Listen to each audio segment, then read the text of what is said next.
Yo, this is Bernard, aka the Scarlet Spider. And this is Samir, the King of Black.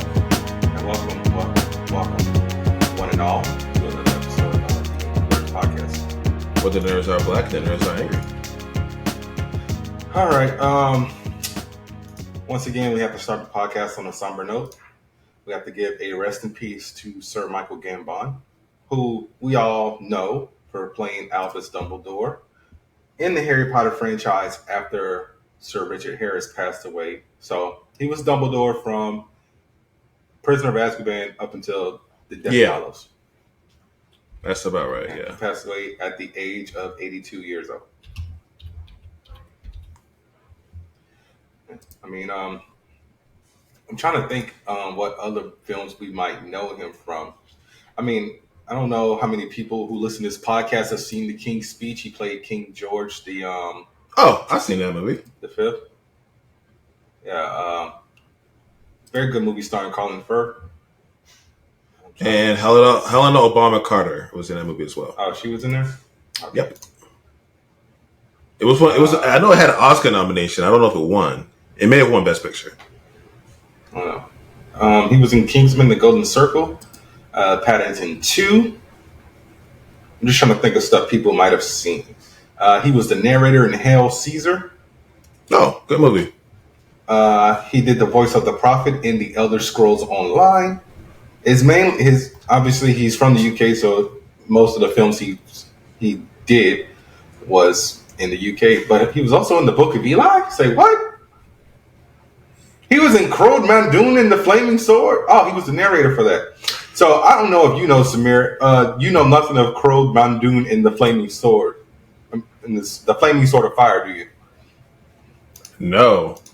Okay, so this was a show that Kevin Hart was a part of. So this was basically after he had his second start in Hollywood. So after his Seriously Funny came out, he did this show. It was basically a Middle Earth comedy that was on the air for one season. And I think it was on Comedy Central. Oh, I wouldn't. Yeah. Okay. Oh boy, this was. I did not see this show at all. You're right. It's in the same vein as Robin Hood Men in Tights. It's not meant to be taken seriously. It's a comedy. Right.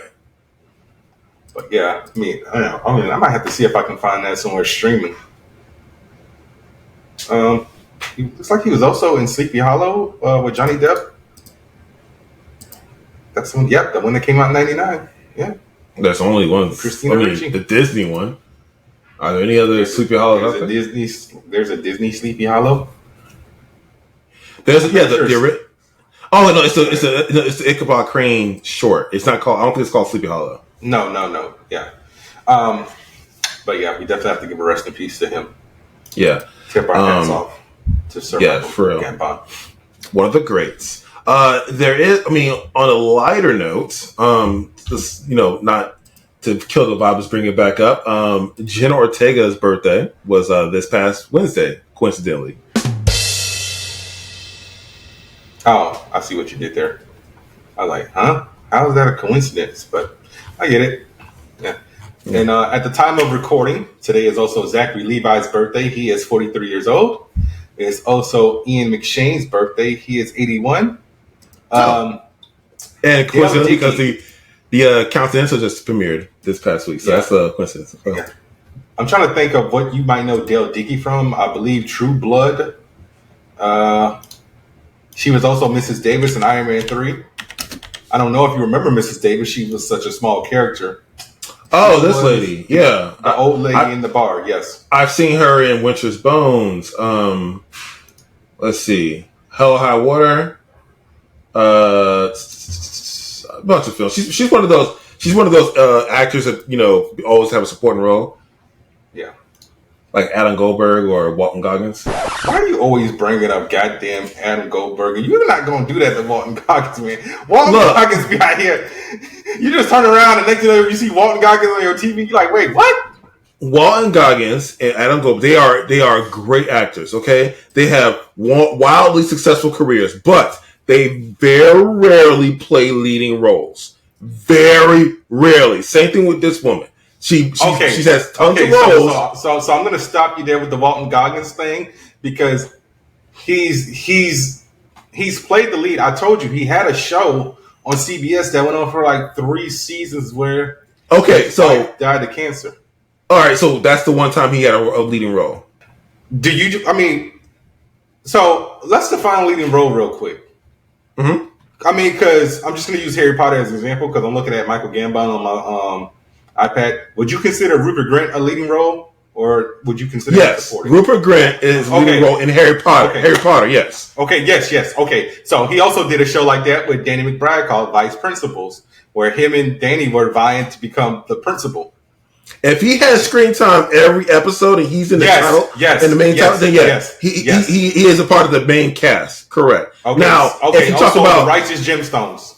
Now, if you talk about movies, though, if you're not top billing, you're not the leading role. You're a supporting cast, and he's very rarely had a leading role in any movies.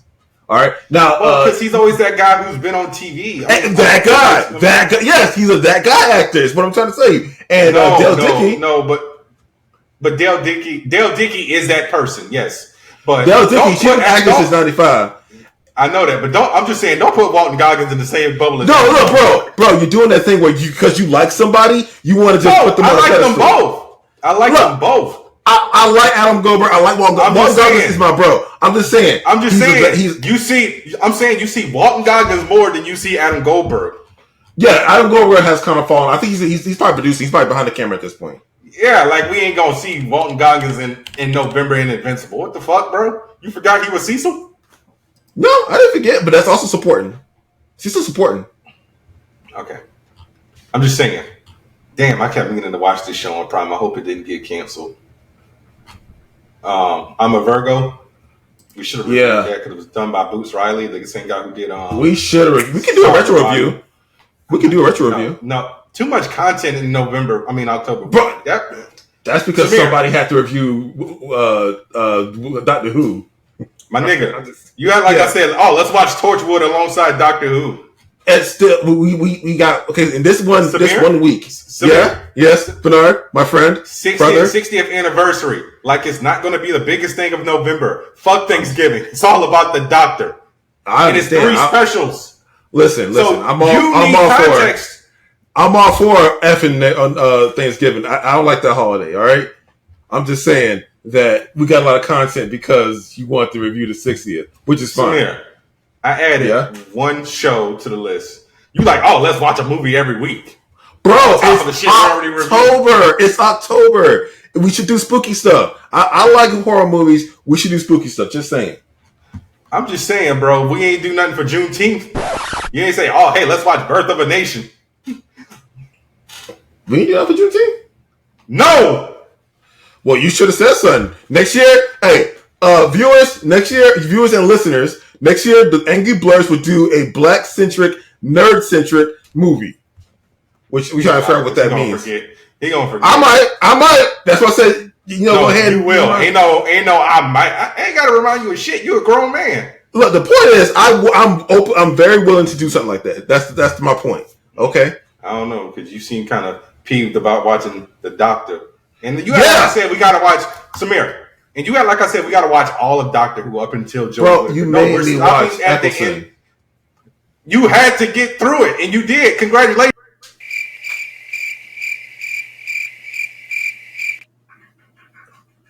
What you call it? I'm gonna wait for a second. Well, what happened there? My cup hit the USB hub that my camera's attached to. Did it spill on it? No, it just tapped it. Oh my lord! Otherwise, I would have been like, oh shit! Yo, janky setup. I have a small desk. Yeah, no, I have a rather large desk. Okay. And I'm just saying, my desk is rather heavy and girthy. Man, you corny! Dumbass innuendos, my dude. I don't know what Okay, let's get to our stories. All right. Oh Lord. You want to talk about everything Netflix geeked? Yeah. Let's see if we can pull up a list of that. We got separate. Because you decided to be crazy with it. And I'm so hyped. I'm sorry right now. Here's the crazy part. Just like bomb the chat. I did. I kind of did. No lie. But while we're pulling this up, so Bernard, you're still anti-vampire, right? So we're not going to do Castlevania, even though it's also one of the hottest shows to get dropped. So far, Castlevania came out the gate swinging. It's just as good as the original series, even though Warren Ellis isn't involved. Animation on point, story on point, voice acting on point, firing at all cylinders. The show is fire, and yet we're not going to review that. That is correct. All right, you heard it. You've heard it from. I've been saying it on the podcast for the longest. October is swamped. Bitch, we not reviewing Power Rangers Cosmic Fury, and this is the last season of Power Rangers. Last! It's done. It's done. No more Power Rangers. Done, my nigga. Done. They're not gonna do more. No more Sentai. Not that I'm aware of. It's a rumor that they're gonna be bringing it back in 2025, like a little bit more young adult, mature orientated audience. I think they should do that. Yeah. I mean, yeah, well, they tried that. No one gave a shit about 2017 Power Rangers. Well, 2017 Power Rangers wasn't a good movie, though. What was wrong with it, Samir? Tell me. Do you have time? Okay, script, writing, cinematography. It's like script and writing is the same thing. So, yes and no. Okay, so right, so writing and directing was off. Because not only was the script crappy, but the way they told the actors to deliver the lines was crappy. All right, there was no bad actors in that cast. Everyone was pretty adequate. I've seen them in other stuff for the most part. However, you probably seen 3 people on different things. You ain't see. Oh wait, never mind. You saw Blue Beetle, so you got 4. You ain't watch shit with. God damn it, never mind. You saw something with everybody in. So what you mean? You ain't see shit with Ludi Lin because that's Mortal Kombat, Blue Beetle, Stranger Things, Aladdin, and who am I forgetting? Wait, what have you watched with RJ Styler in it after Me, Earl, and Dying Girl is one of them that came out before. Yeah, it did.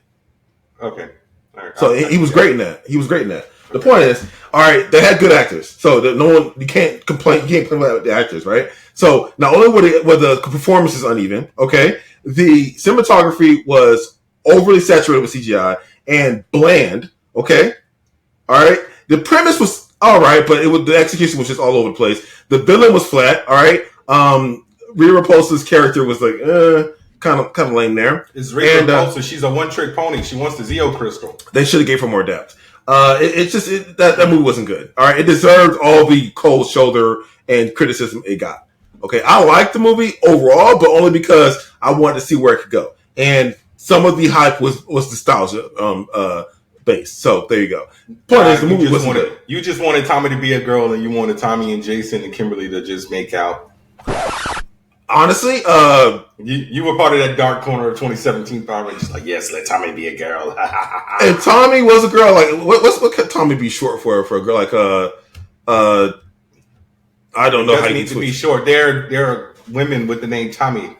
Really? Tommy Lauren, the conservative chick. Oh yeah, Tommy with an I. You're right, Tommy with an I. I-E, yeah, or just yeah. So correct. It could be So yeah, you're right. So the point is, the movie wasn't good, Bernard. All right.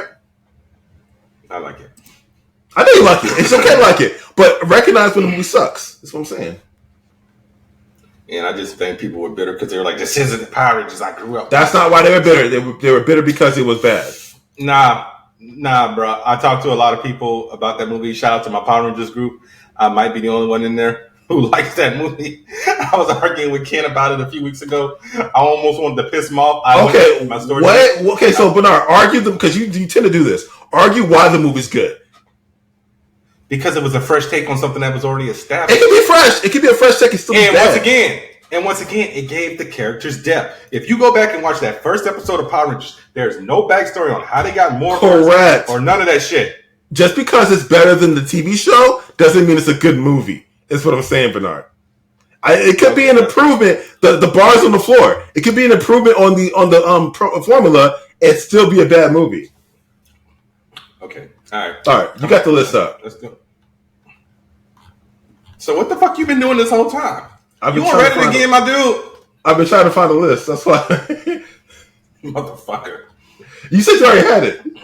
Yes, I did. All right. So Netflix Geeked for Drop 01. They mentioned Castlevania Nocturne, which why I don't get because it was already on by the time Netflix Geek happened. They still need to advertise the Devil show. May Cry series. Looks dope. Are we going to review that when it comes out? I mean, I don't have Netflix anymore, dude. I'll try. I'm sick and tired of having to download every single TV. Just join the Straw Hat Pirates, man. I'm already on the Straw Hat Pirates. That's why I fucking downloaded One Piece. Which last week we didn't review the last 4 episodes because somebody was going on rants. Oh, we did review the last 4 episodes. No, we didn't. Yeah, we did. No, we did not. We reviewed the finale, didn't we? No, we did not. It's too late. I'm not doing it. We reviewed the last episode, didn't we? No, we only did 1 through 4. Nah, I know we did the last episode. I'm tripping. I gotta go back and watch that episode. All right. Tomb Raider, The Legend of Lara Croft. We're getting some more Sonic Prime. Captain Laserhawk. Keep in mind, I'm just reading off this list. Didn't have a chance to watch any trailers. What? Why did you saw them? They're all like teasers. I know. I saw like the Tomb Raider one. That was it. Blue Eye Samurai, Pluto. That was really good. They had some. Go ahead. Could you keep going? No, I'm saying that one looked really good. They actually did a quick little teaser of that one. The animation looks on point. The action sequences look really fluid and well thought out. So hopefully they can stick the landing. Scott Pilgrim Takes Off and Masters of the Universe Revolution. Woo! Massive, more He-Man. Oh my god, I'm so hyped for that right now. If they can just be half as good as Revelations, I'm excited.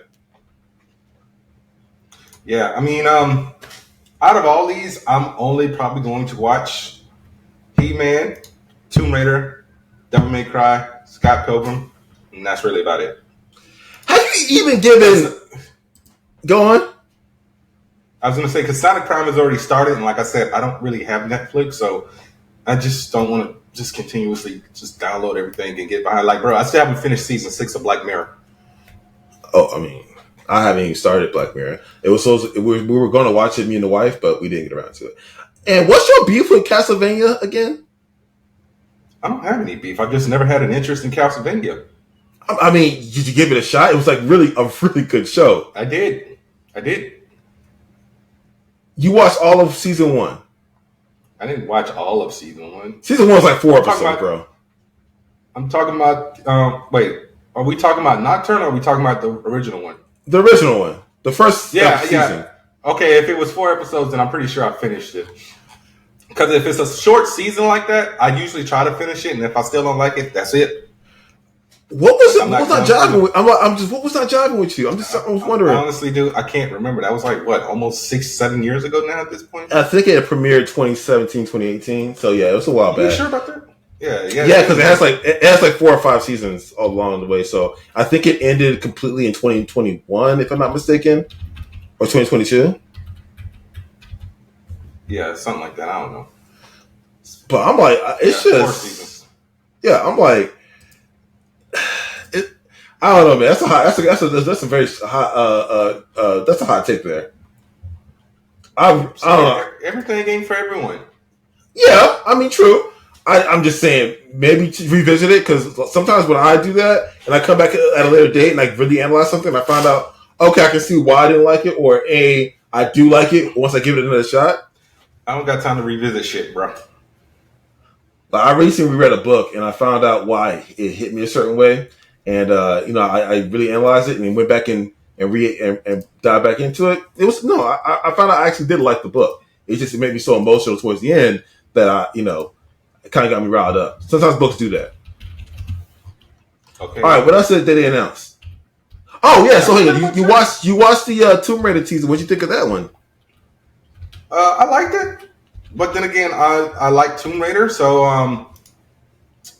well, I'm glad that they're doing. As long as you do it right, because even like Devil May Cry, like I didn't like the original anime that came out like what? That one was ago at this point. No, it wasn't 20 years ago. It was. Oh, maybe I feel like it was like the mid 2000s. It was like 2009, 2010.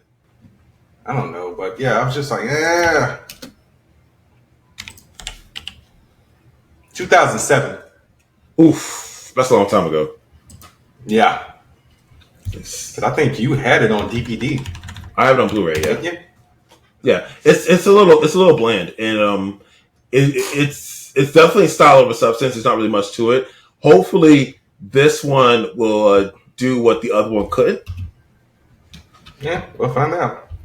So, out of all those, what are you more excited to All see? of them, all of them. I mean, but you don't have one that's like up here. Castlevania, because Castlevania has pretty. That's already on. I know. I'm about to binge it over this weekend. Well, you also need to watch the Boys Gen V because y'all we ain't reviewing it this week because Samir ain't have time to watch it apparently. Yeah, I had to catch up on Doctor Who. Bro, we record this podcast on Fridays. Yes. And you mean to tell me it took you pretty much a whole week to watch Doctor fucking Who? Yes, because in addition to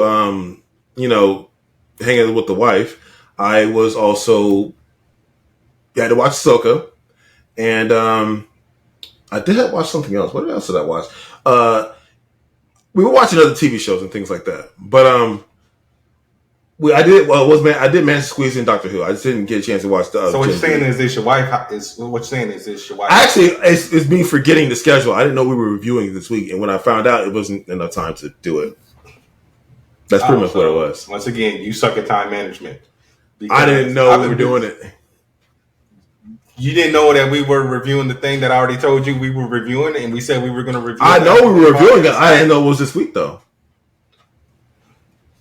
I got the Continental, I got Ahsoka, and I did not know we had Gen V on top of that. It seems a little ludicrous that we have one. I told you, but yet, my nigga, you want to watch a goddamn movie every week.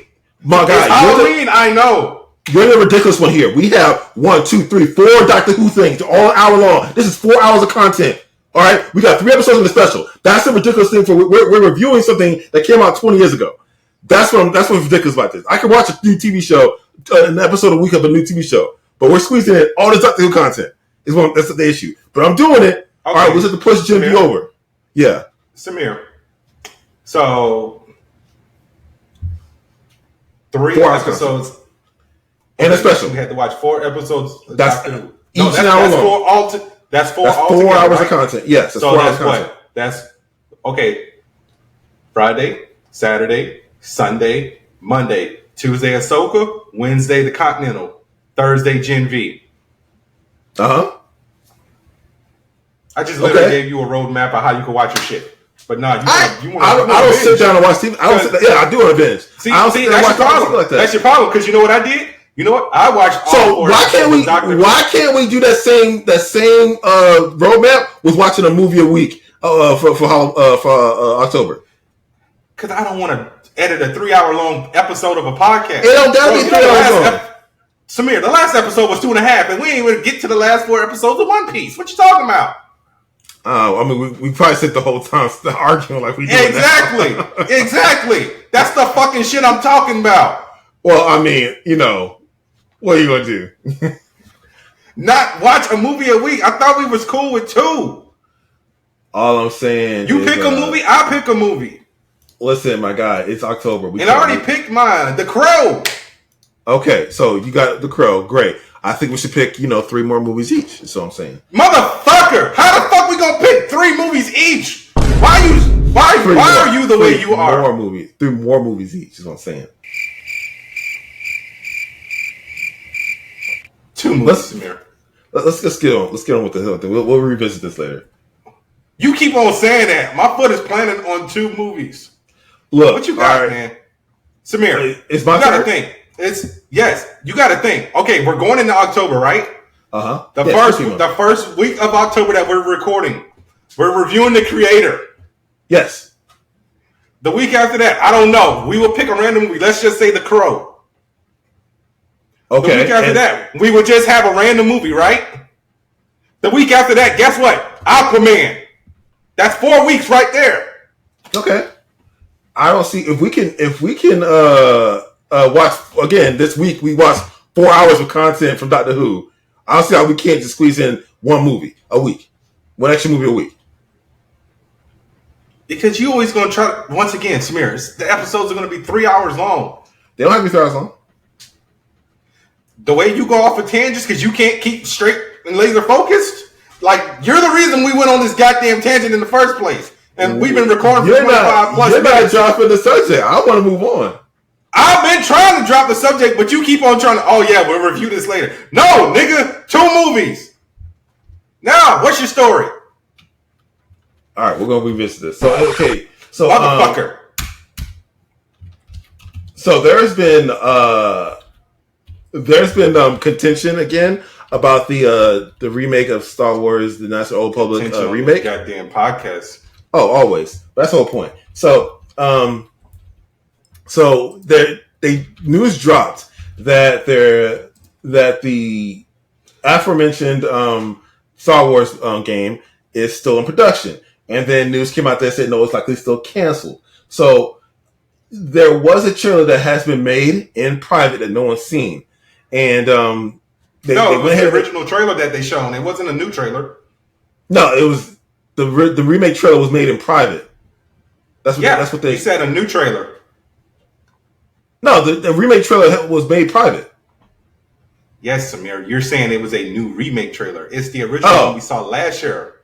Oh, right. Okay. So it's like signs are pointing to this. The game is dead. Fuck it. It's dead. It's dead. It's dead. Exactly. We talked about this like 3 months ago when it got announced that it was dead. So right now, oh my god, it's really dead. It's like it could. It's up in the air because Well, the company that was supposed to be doing it, I believe they also got sold by the Embracer Group, or they shut down. I can't remember, but we talked about this a while ago. Right. So as of right now, it's dead in the water until further notice, which sucks. But there are. I mean, we just talked about last week about how the actually no, we didn't talk about this one, but the Vampire the Masquerade game is under a new management, so that was also pretty dead in the water too, and it came back. So, who knows? Yeah, who knows? But I mean, I'm over all this shit with KOTR. Oh my god, it's here. Oh my god, it's not. Oh my god, it's here. Oh yeah, but bro, do you even like KOTR? Like, no, I don't do over the top MMOs. Or was this the first person? I can't remember. This was a third person RPG. I thought this was an over the top MMO. No, you're thinking. What am I thinking about? You're thinking Knights of the Old Republic, the game. This is Knights of the Old Republic, the game by BioWare. Okay. So they're going to remake the first one. There's Star Wars, Knights of the Old Republic 1 and 2. Then there's Star Wars, the Old Republic MMO. Okay. Yeah, that's the difference there. The Knights of the Old Republic emphasizes the focus on the Jedi Order and the battle against the dark side. Okay. Well, since we're talking about video games, so once again, for like the third time this fucking year, digital versus physical. So, guys, if you have any FIFA game from 2023 and backwards, download it while you still can. Because this one, I'm gonna stop there. So, sports games do not apply to this at all. No one, if you play these kind of games, you don't care about last year's copy. You don't. No one does. Some people do. Do. Who are these people?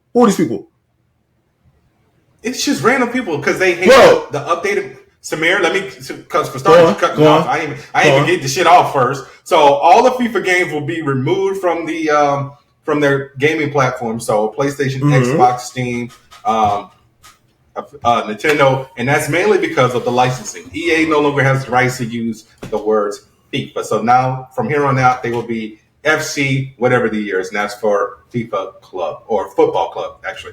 But so the reason why I was saying that people complain about this, because sometimes people hate the mechanics of the games when they change. Right, but the issue is, unless you play locally, like face to face locally with your friend in your living room, yes. You're not. Yeah, the online lobbies aren't managed anymore. There's not going to be anyone on there. When they drop a new title, they get empty. I'm telling you. I'm gonna stop right there because right. I mean, they might start to diminish, but they're rarely empty. Like, perfect example, I was playing WWE 2K19. That's WWE. That might be different.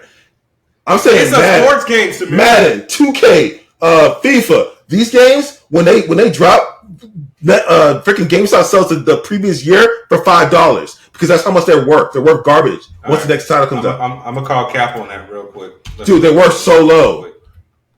I know if you trade them in, they definitely worth a penny. They give you like a quarter when you turn things in. I said GameStop, not GameTop. Didn't even know that was a real website. What is it? What is the website for? GameTop? What does it do? GameTop is to play games online legally. Oh, weird. Yeah. All right. So, nope, that's 22. Madden 23 is at $20. Okay. That's about standard. Madden 21 is at $3. 22 okay. is at $7. Okay, see how cheap they are? Because they're not worth anything. They don't. So no one plays those games. Anyone who plays sports games, they re-up every year. So when they drop all these titles out the online store, no one's going to care. Like a very small minority of the player base is going to care. Like one guy. Seriously, this is the one time that it doesn't matter if they're pulling rights off. They're pulling digital media off the storefront. Look, it man, sucks overall. I'm just saying, but I pay for something. I should be able to play it and download it whenever. You can, but it's not. You can still download your copy. This is a licensing issue, Samir. This isn't the game being delisted like Avengers. Because they don't have the rights to the word FIFA anymore is why they're being pulled. All I'm saying is, in this particular case, no one's going to care. I don't know. Look at this. So I'm looking at the comments on what the tweets just said. That's a gutsy strategy. EA, shame on you. They're just doing what FIFA told them to do. Does that include Game Pass? EA sucks. It's pulling the game. Wow, this girl must be. I know, I saw that one too. Hey, yeah, she does have OnlyFans. Yo, hey, respect. Like wherever you can. Hey, yo. So yeah, I volunteer for Trinity. Oh shoot! People are like so glad they caught their physical copy and just so on and so forth. So like, I mean, that's a majority of the comments of like people upset and one girl saying that hey, she sucks as well. But I'm like, but yeah, man. Yeah, but okay, but don't let this particular corner of the internet fool you into thinking there's a lot of people Samir, want this. You be trying to bring up the corners of the internet. That's what I got. Well, that's what. Look, the issue is no one's going to care when these games leave the storefront. It's like, who plays FIFA 2021? Why would you play that version? I mean, I don't know, because it could be a player that you like that's no longer playing football. If that's the case, I don't know. That's a weird thing. I don't know about sports, bro. I know you don't know sports, but that is the thing. Like, you would be surprised how many people would go back and play like I can't even know. I want to say like NBA 2K19 because I think that was the last one that Dwayne Wade was in before he retired. Is it really that great to play as Dwayne Wade? I'm like, I figured playing as the Heat is more important than playing as Dwayne Wade as a player. If that's your favorite, I almost said if that's your favorite character, like he ain't a real person. If that's your favorite player on the Heat. Hey, man, people got favorites. That's all I'm saying. Like, people might want to play with Lionel Messi when he was in, I don't know where the fuck he was before he came to Miami. Let's just say Barcelona. Because they like the lineup of the Barcelona team. Right. But yeah, that's all I was saying, man. That's what I was saying. So, all right. You ready to get in some movie news? Yeah, drop some new movie news. All right, man. So, I don't got no problem with the man, but I'm just like, bro, why you just keep talking? Martin Scorsese. You got a problem with the guy. Don't act like you don't got beef. I don't have beef. It's just like... You got beef. You got beef with him, Ridley Scott, and Christopher Nolan. For some reason, James Cameron. I don't know why you got beef. I don't have beef with James Cameron. It's just like, James Cameron don't got to shit on everything else every 2 seconds. Hey, man, I'm not here to talk about Infinity War. I'm not here to shit on Marvel or DC. But Thanos, come on, man. Hey, look. If he, I see. No, we're not doing this. Let me get this story out because once again, we're rambling. Okay, I don't need a 3-hour and 15-minute podcast to edit. All right. So Martin Scorsese says the dangers of comic book and franchise movies are what what it's doing to our culture. He said there are going to be generations now that think those movies are the only movies that are written, and some of them already think that. He said people should support artists like Christopher Nolan, and we got to save cinema. Is he not aware that Christopher Nolan directed 3 Batman movies? I don't know, maybe he forgot. Because I feel like Martin Scorsese has done franchises in his life. Because if, okay, apparently he has not. I thought he directed The Godfather, but that was Francis Ford Coppola. I'm tripping. Seriously? Yeah. He didn't do that. Yeah. Okay, so I'm going to need Scorsese to shut up because he really is a one-trick pony. He's only good at mob movies. Yeah, he only does crime dramas. Yeah, so here we go. Well, 1967. A majority of his movies are crime. A majority, yes. The majority are, yes, correct. So he has directed 25 movies in his life. Yes. First one, Who's Knocking at My Door? Boxcar Bertha, Mean Streets, Alice Doesn't Live Here Anymore, Taxi Driver, New York, New York.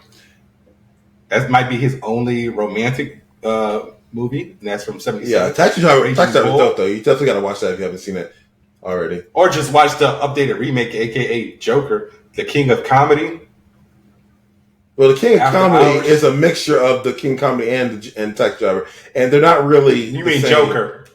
Yeah, Joker is a mixture of those two films. Yes. After Hours, The Color of Money. Oh, that's a good one. Yeah, that was not even about the movie actually. The Color of Money. Yeah, he has. That's a sports movie. Yeah, he has some variants. Yeah, but once again, once you started to get into like the 90s and like the late 80s, like New York's. Well, that's. I mean, The Last Temptation of Christ. I mean, he did do Goodfellas, obviously. Cape Fear. Out of all these movies on his filmography, I might only like 3. Casino. I remember that one. Yeah. Oh, I forgot about Condon. Condon was great. You done? All I'm saying is he has he's not one. I wouldn't say he's one trick pony. That would be inaccurate to say that.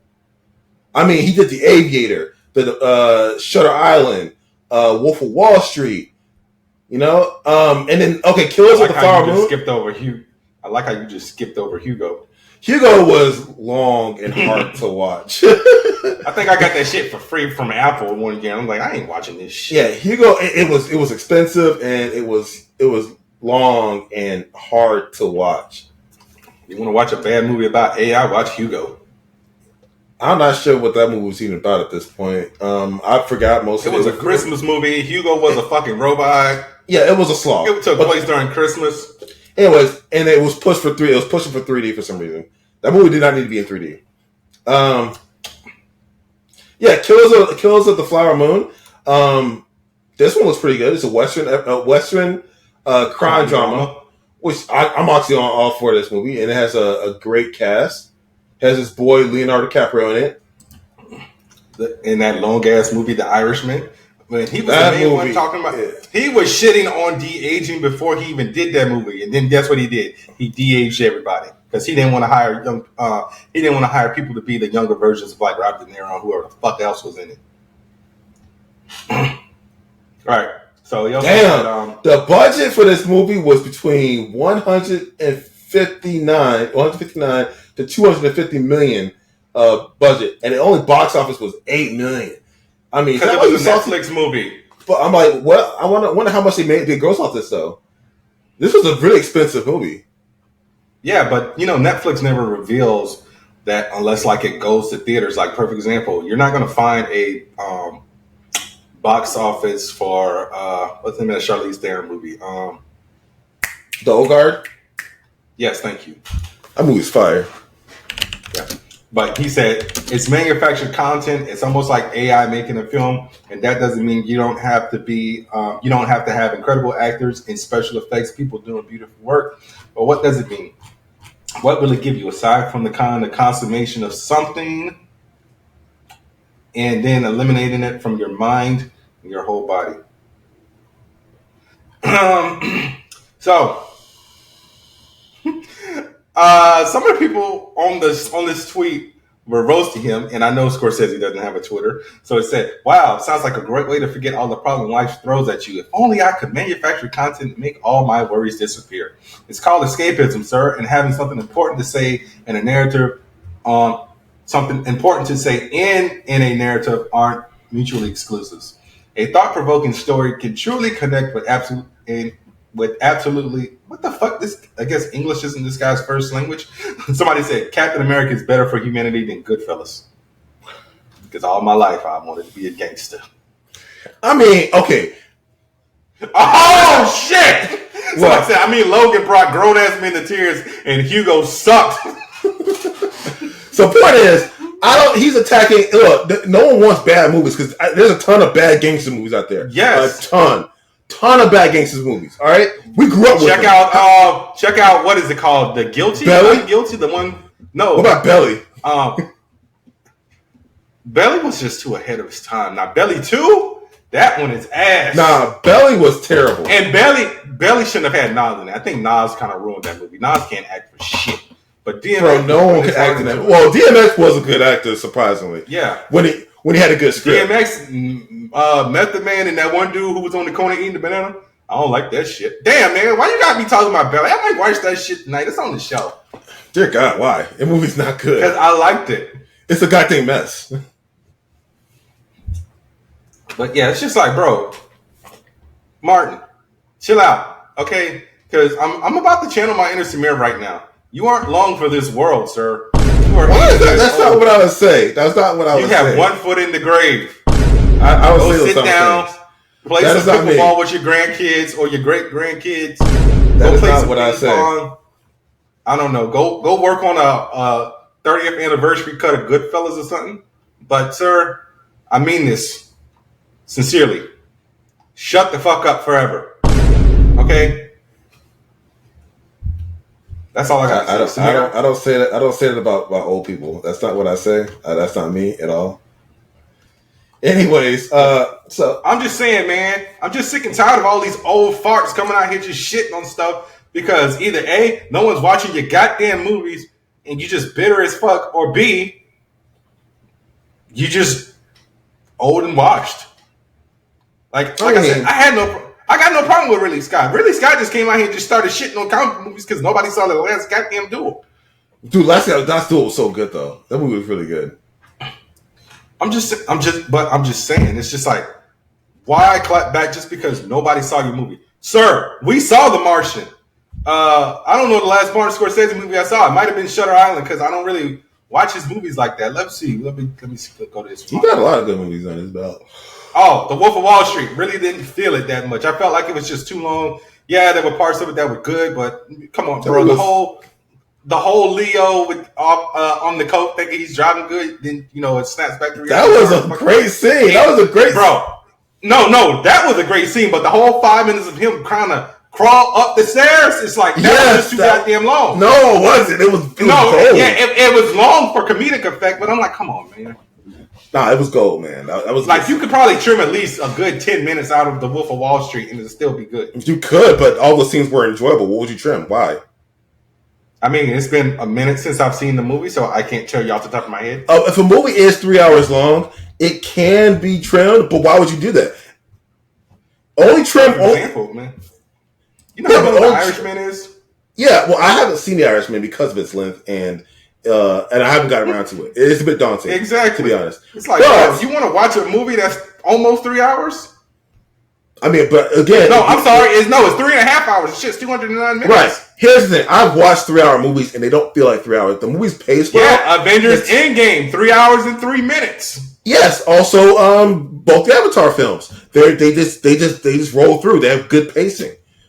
It's all about editing and how your pacing goes. There's another movie, Park Chan-wook's The Handmaiden from 2016. That movie is almost 3 hours long, and it does not feel it. You do not feel that movie at all. It goes straight there. That's a yearly watch for me. I sit down, just veg out on the couch, and just absorb this movie every year. One of my favorite films. That film would never leave. I'm sorry. What? Is there any particular reason why you watch that movie every year? Like sentimentally? Like, is there like a sentimental reason for that? No. Not really. It's a really good film. It's one of my favorite films. It hits me emotionally every time I watch it. I have yearly watches of a lot of films. I get that. I really watch. Go on. I was gonna say I don't see how people do that. Like I only watch one movie every year, and it's because it was my dad's favorite movie, and that's Purple Rain. So I would watch that movie on August 18th every year with a big bowl of apple pie a la mode because that was his favorite dessert. So that's the only thing I'll watch yearly. No, I don't have any of those. I'm gonna forget. I don't have any of those. I said I always wanted to watch The Crow every Halloween, but I always fucking forget. Nope.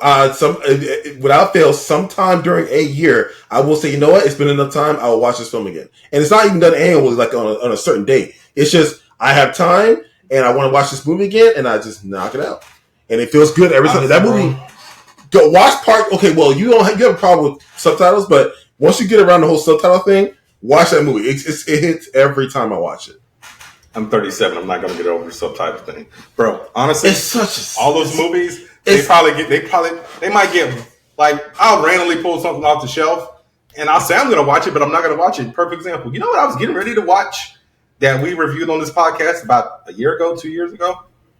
Candyman. Okay. Candyman. Good I still haven't watched it. I pulled it off the shelf on Sunday. You know what helps me out if you want to show someone a movie, rewatching a movie with somebody renews it for you easily. See, no, I can't do that because usually all the people I try to watch movies with, they start asking me too many fucking questions and I can't enjoy the movie. Like, perfect example, because, I got a type, shout out to Loco. I had a nurse over here a while back. Oh, yes. And we were watching The Quiet Place. We're watching both of them. She asking me all these fucking questions. I'm just like, shut the fuck up and watch the movie. I mean, you could have said it nicely about that. But I didn't. That's like after the 30th question. So some people so my wife does the same thing, but she had brain surgery several years ago. So sometimes she has lapses in memory, and I have to rewind stuff for her. So that's fine. That's different, Samir. God damn. What? Bringing down the podcast, telling everybody your wife had brain surgery. What the fuck? My wife is the one. My wife has a double bachelor's after the brain surgery, so she's a smart one relationship. Okay, she got the degree. All right, I will always say my wife is a smart one in our relationship. I know that, but you like, man, I got to go back and rewind shit because she don't remember. I didn't say no. I didn't say like I said. I go back and I don't have a problem doing it. I enjoy doing it with her. Samir. Okay, Samir. Okay, I'll call the cat right there because you got on this podcast. No, I'm sorry, you didn't get on this podcast. You told me on the phone that y'all watched the whole anime together. It's different. And she didn't remember shit. We watched. Okay, so there's two things. So I will be in So she will forget entire series that we watch, yes. But she will binge them without me to catch up again. So like she's watched Attack on Titan at least 3 times now. She loves it every time she does it. That warms my heart. That warms my heart. I'm like, oh my god. So now she's ready. She's ready to watch it again when it starts up again. God. So we'll do a quick recap, and then she'll be right there with me the whole time. So yeah. It's great. I have nothing but love for my baby girl. All right, she's awesome. All right. So this is a little bit of I'm tacking on to my movie news because once again we went on a fucking tangent and we're 48 minutes. Tangents are great. Yeah, but then there's 3-hour episodes where I got to spend at least 8.5 editing. Take breaks, man. I do take breaks. That's why it takes 8.5 hours. They don't count if you're not in front of the computer. Bitch, I gotta walk away. My blue light glasses broke. So they're cheap. Buy another one. I ain't got no money. I just got paid and I just spent like $900 on bills. Yeah, it'd be like that. Well, you shut up so I can get to this shit. Go. All right, so the Writers Guild has reached an agreement with the big four: Disney, Warner Brothers, Netflix, and Universal. So they have So the way that their pay is going to be worked out, so it would be based off of the total numbers of hours streamed, both domestically and internationally, and they have to share information with the membership in aggregated form. So they got to break down like, somebody watched this episode of streaming data, that my friends watch. No, I'm talking about like specific episodes, so it has to be specific. So it's got to be like, oh, let's use Doctor Who for example, since we're watching that. Someone watched the 2006 Christmas special was watched 158 times versus, the series 3 premiere Smith and Jones that was watched 58,000 times. All right. And so that's going to be based off of platform originals as well as anything that they get licensing to. So they said that the WGA negotiated a new residual based on viewership made for HBS VOD series and films that are viewed by more than 20% or more of the service's domestic subscribers in the first 90 days of release or in the first 90 days of any subsequent exhibition year. Get a bonus equal to 50% of the raised domestic and foreign residual, with views calculated as hours streamed domestically for the season or film divided by runtime. So, for instance, projects written under the new deal on the largest streaming services would receive a bonus of $9,031 for a half-hour episode, $16,415 for 1 hour episode, or $40,500 for a streaming feature over a $30 million budget. The bonus structure will take effect for projects released on or after January 1st, 2024. So that's what I'm talking about. Y'all get y'all money. Because Samir was like, nah, man, struggle. I didn't say that. We mean struggle. I was very much for the strike. What you talking about? I vaguely recall you saying something. No, I think we should move to digital platforms like streaming networks as opposed to old school cable, and basically make a fair payment system / salary range for the writers and the actors. All right, let's not keep all the money at the top. Let's spread it around. But yes, I think cable TV should die. That's for sure. So yeah, that's what I was talking about. All right. And here are the established rules for AI. So AI can't write or rewrite literary material, and AI generated material will not be considered source material. A writer can choose to use AI when writing services. It can't be required.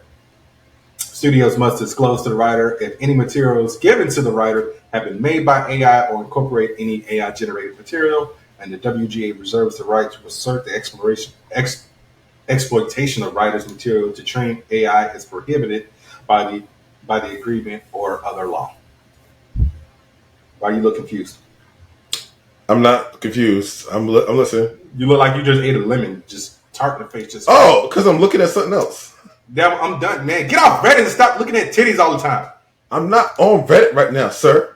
I was looking. First off, I was shopping around for prices on Phantom Liberty. Actually, my dude, you've had all week to do that. You just can't focus.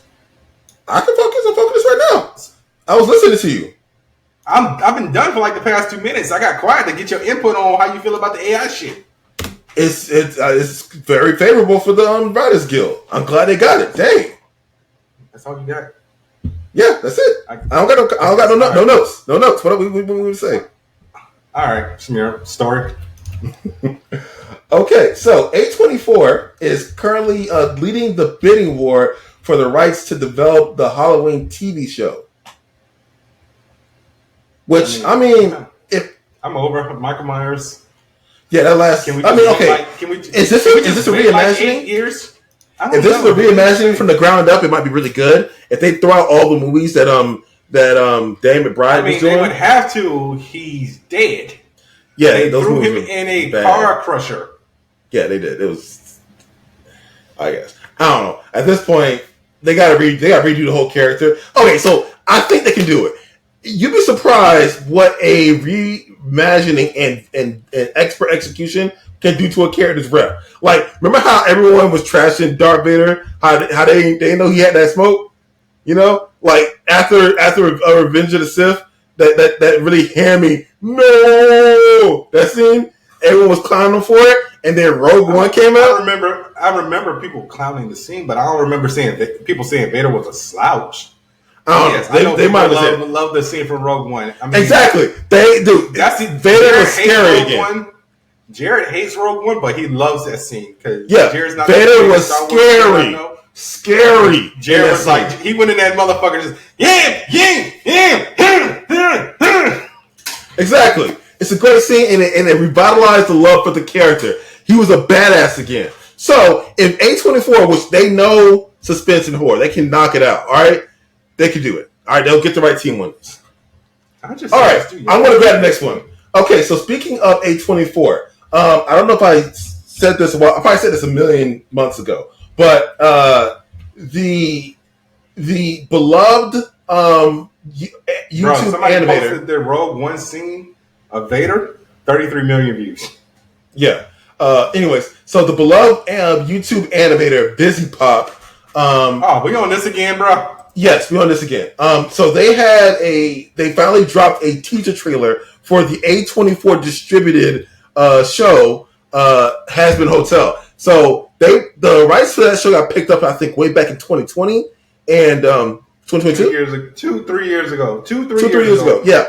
So we finally got a we did actually. Yeah, it was 3 years ago. We finally got a teaser trailer, and the show looks amazing. It's finally happening. We have a release date, everything, which is early 2024. Let me double check this real quick. I want to say it's early 2024. Stories up already. Wait, hang on a second. When is it getting released? Hang on. Release date and trailer revealed.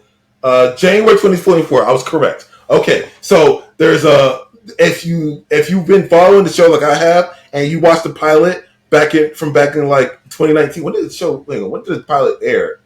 It was 2019. Yeah, the trailer. No, maybe it was before that. It was a long time ago. I'm gonna say 2019, 2018. The pilot for Has Been Hotel dropped. The character designs were definitely going to be massively different from that particular piece. Not that totally different, but they're definitely cleaned up. And the animation looks really good. I'm so excited. And it looks like they have pretty much the entire the vibe of the show looks like it's maintained. So can't wait.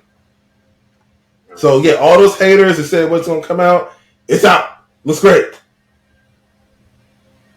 Okay. I mean, I didn't see the teaser trailer yet. I've just been busy just running around. I've been doing some things behind the scenes that regarding my personal life, not the podcast, that I can't talk about because you never know who's listening. Not that I got like any type of notoriety like that or anything, but I don't want nothing to happen. Everything gets swept under the rug and I get fucked over. Okay. All right. So we actually got the teaser trailer for Rick and Morty season 7. Yeah, it looks like it. What are your thoughts on the new voices of Rick and Morty? They do the job. All right, because Dan Harmon actually sat down with the Hollywood Reporter and did an interview where, before everything that happened with Justin, was that earlier this year? I feel like that was earlier. It was earlier this year, yeah. Yeah, so he was actually having serious talks with Warner Brothers about doing a movie. Actually, before the strikes, he said it was going to be like in the vein of like South Park, bigger, longer, uncut. And I would have loved to see that. I would love to see a Rick and Morty movie. Like, Rick and Morty goes outside of just the vein of the animated series. They've had several comic books. They've had Dungeons and Dragon collaborations and everything. Music video. Yeah, the Run the Jewels music video. That's canon for the show. Are you serious? That's canon. Didn't even know that was a thing. I just remember who was it? Was it Ice-T? Was it Ice-T as a diamond? Water Tea? Huh? Water Tea. It was Ice-T and Water Tea. You remember that episode? He was Ice-T. He was frozen the whole episode, and then when he finally redeemed himself, he became Water Tea. It was it was great. No, I'm trying to remember who was the big ass diamond. That I don't remember. And Logic. Logic was great. Yeah, I remember it because am I still getting paid? He was just rapping all weird. It was hilarious. It was great. I feel like it might have been Coolio. I don't know, but so yeah, I would have loved to see like a like a 2-hour cut of Rick and Morty. What about you, Samir? I mean, yeah, I'm always down for a movie. Why are we so blind to see that the ones we hurt? You need to stop. Because I know the song and I just don't remember the song. Gangsta's Paradise? Okay, your whole cadence was fucked up. That's why I didn't know what song it was. Why are we so blind to see that the ones we heard are You and Me? Not the lyrics. I said the cadence. Okay, but the lyrics are pretty iconic. Samir, once you fuck up the cadence of a song, it's kind of hard to decipher what song it is. Oh yeah. Like, so the world doesn't move to the beat of just one drum. No tangents, motherfucker. No tangents. Okay. You can change the cadence to a song and still be recognizable. Lyrics are iconic. Okay. Look, you threw me off. Okay. God damn, Samir, why are you trying to prove a point? And along came two who got nothing less to lose. It takes different strokes. It takes different strokes. You get punched in the face if you try to do that at karaoke. So I don't know if anybody out there who listens to this podcast is old, but I hope you guys do not get DVDs from Netflix anymore, because at the time of this recording, September 29th, that's the last day that they would be shipped out. They probably weren't doing that much shipping. Yeah, but people still had that plan on their accounts. Yeah, but I'm just like, really? Like, who needs that? And I'm so mad because Prime Day is coming up, and I just got paid, and the brother's already Brizoke. Yeah, life is bullshit. All right, Samir, you got a story for us? Yes, I do have a story. So Marvel will begin to meet with writers to hear pitches about their X-Men movie. It is happening. It's been 20 years in the making, y'all. MCU isn't even 20 years old yet, my dude. It's like 15. It's like 15. Oh. You got it. 2008. Yeah. So, anyways, you still. The point is, it's happening. All right, that we finally get a good X-Men movie. I could say, I could argue that we could say since the 2001 film came out, or 2000 film came out, we haven't gotten a good X-Men movie. So it's been 20 years in the making because we haven't had any good X-Men films. Because let's face it, the singer movies, I mean, all they got is Logan. That's the only one I could really attest to saying it was good, to be honest. People say X2 was good, but come on, it's not that good. Sorry. You done with your shitting on Bryan Singer? I will always take an opportunity. Get it out now. All right, he's a piece of garbage, and he deserves to be drugged from his house, beaten, and shot. All right, I hate that guy. He sucks. And this is before I knew about the sexual misconduct against minors. That was all before that. Now it's double because of that other stuff. F that guy. He sucks. So you didn't like The Usual Suspects? I mean, he can make good films and still be a scumbag. So why did he suck before you found out about the content? I mean, the conduct, not the content. Because he sucked because of the freaking X-Men, his portrayal of the X-Men. He sucked before that, and now he sucks even more because of the misconduct. All right. So while we're talking about movies and whatnot, how do you feel about movies based on actual events? I.e., Titanic, Goodfellas. I don't mind. Why? Was Goodfellas actual events? Yes, Henry Hill is a real person. Oh, okay. Because they're talking about doing a movie on the Ocean Gate submersible. Is it comedy? It's fuck, man. God damn, man. People died. Yeah, billionaires aren't people. Go on. You wouldn't want a billionaire for a friend? If he exploits people, no. I mean, he could be. I mean, there's no way to ethically make that much money, dude. You're exploiting somebody. What if they don't know? Like, perfect example, Tony. How do you not know? How do you not know? He shut.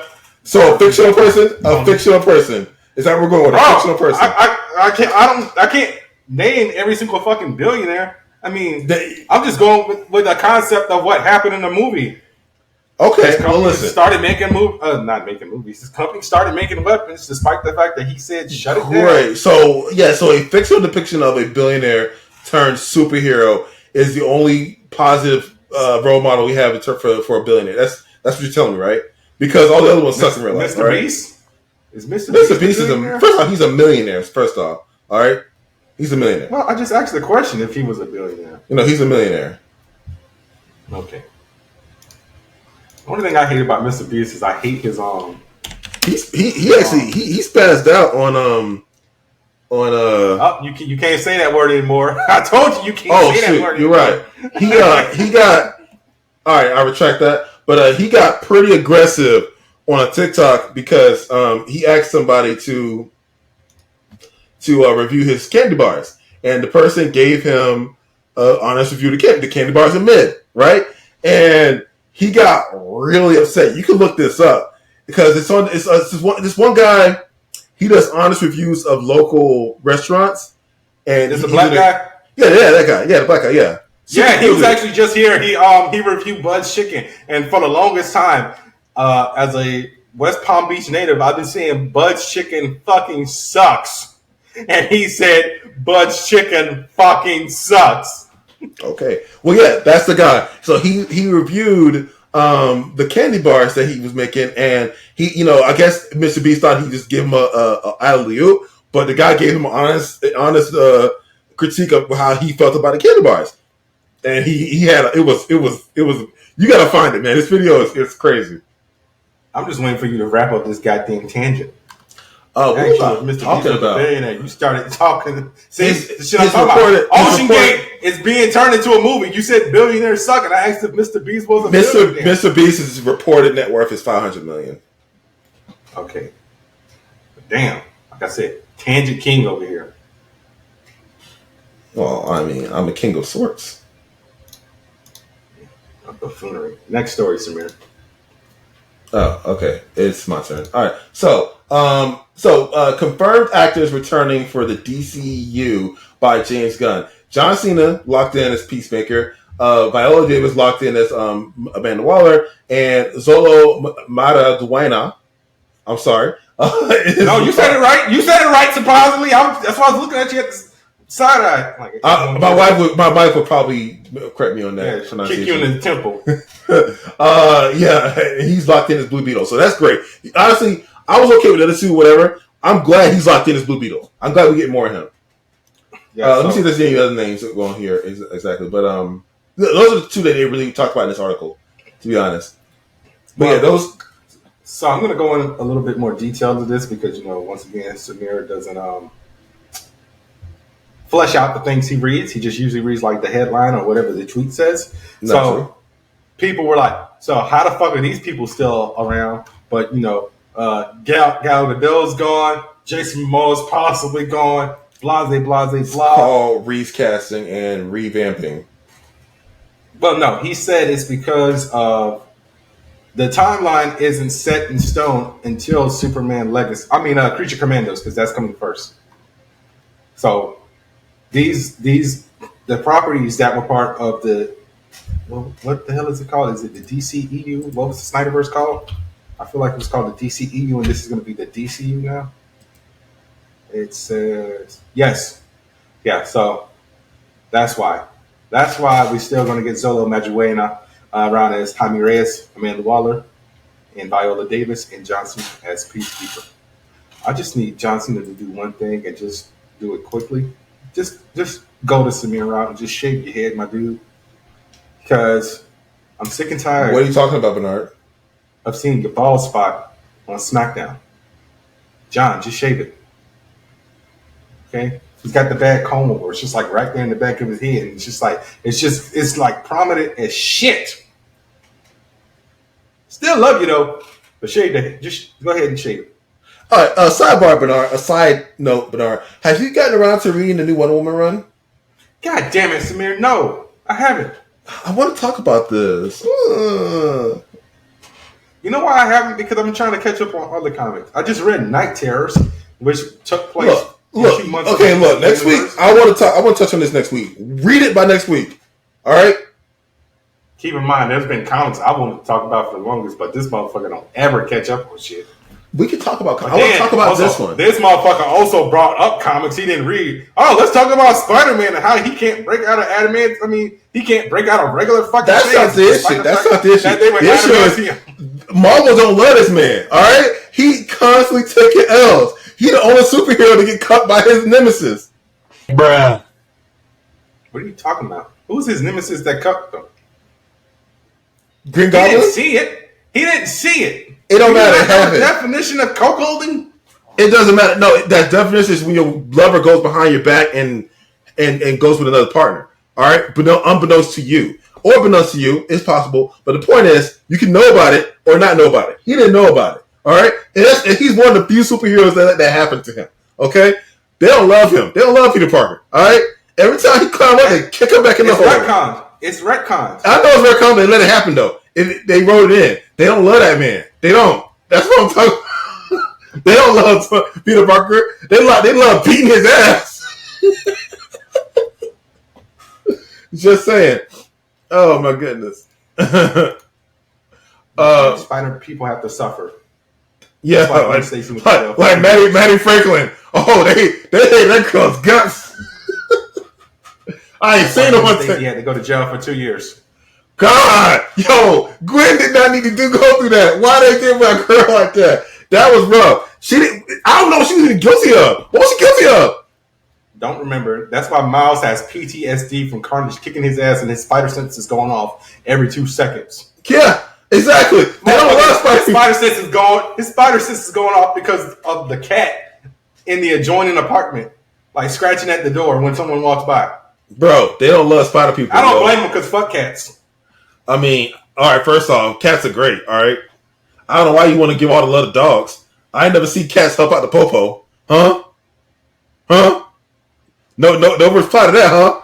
I'm just saying, dogs. Yeah, they're like 3 feet tall and live and like a foot and a half off the ground. They just gonna get the shit kicked out of them. Hey, dogs be having cop energy. All right, real talk. I'm not even joking about that. You ready to get these reviews because we got 3 things to review and my head is starting to hurt. Oh my god! All right, we got a couple of things to talk about still. Yeah, we got like 40. We got like 40 minutes. My dude, it's been an hour and 12 minutes. Where are you getting 40 from? Well, yeah, we got about 45 minutes. Yeah, left before 45 minutes left in the hour. Bro, I'm not trying to edit a 2-hour podcast. Oh, I thought that's our normal runtime. We often go to 2 hours. Bitch, you motherfucker! You always be trying to keep it under an hour.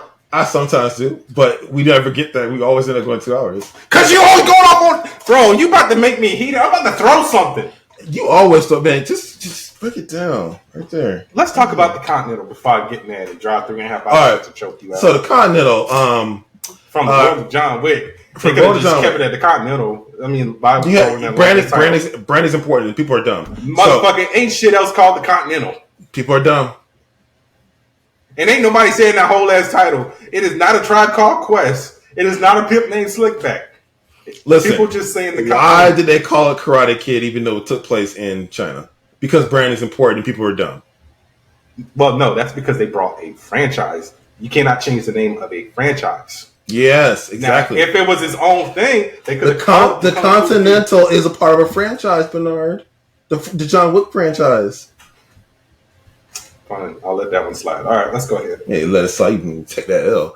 Okay, so the Continental, I have 0 notes about this show. Oh, so you ain't gonna say the whole thing? We just said this. We got to say the whole thing. We don't need to say the whole John thing. Wick. That's the point I'm trying to fucking make. I said the importance of having in the title is important. I ain't saying it all the time. F that. Anyways, the show is amazing, and I have 0 notes. I can just tell you. I mean, I guess no, I wouldn't say it had a slow start. The start was as do we want to call this a show or a film series? Because for starters, it's a miniseries.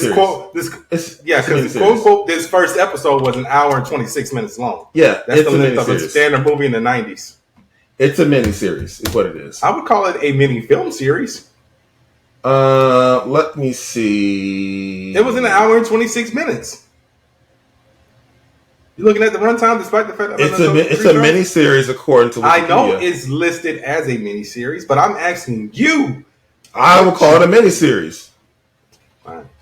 Oh, right. The soundtrack. Was the soundtrack fire for you? That soundtrack was hot. There was a few songs in there that I heard. I've heard them damn near my entire life because, my father was born in the early 1900s, as like the Gen Zers used to like to say, fuck y'all, by the way. But no, the soundtrack was pretty solid. I forgot Mel Gibson was in this. Yeah. Weird seeing him after a long time.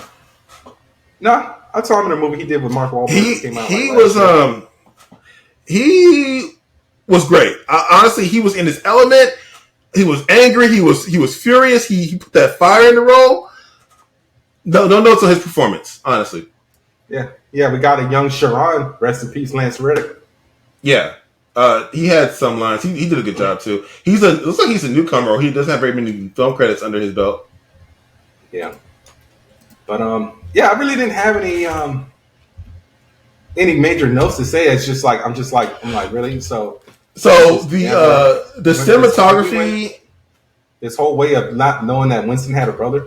Yeah, I know Winston's like a back character, but still, bro. Well, his brother is dead, as far as we can tell. Yeah, we know that. Not, bro, I'm talking about since the first John Wick film. Why would he talk about his dead brother's been dead for like 30 plus years? Like he's over it. I still talk about my father. My father's been dead for 19. Right, but you're not a part of a society of assassins and contract killers. Why would you talk about your dead brother? I mean, neither was Winston until like whatever the hell happens after this. You got to remember, Winston was over in London scamming people. Yeah, I mean, I don't know if he was scamming people. I think the deal is legit. The banging of the wife, that was under the table. He was banging Cuz's wife under the table. That's what the deal. That was the underhanded part. I think he actually meant to build. Yeah, I was shady. I think he actually meant to build that parking lot. That was a good deal, in my opinion. Okay, so I'm gonna stop you right there. What the fuck was that?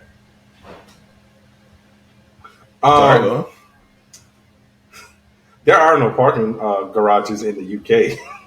So, that motherfucker was scamming people. I mean, there might be parking garages in the UK. No, they have parking lots, but not garages. He was trying to build a garage. Parking garage would have been a good idea in the UK.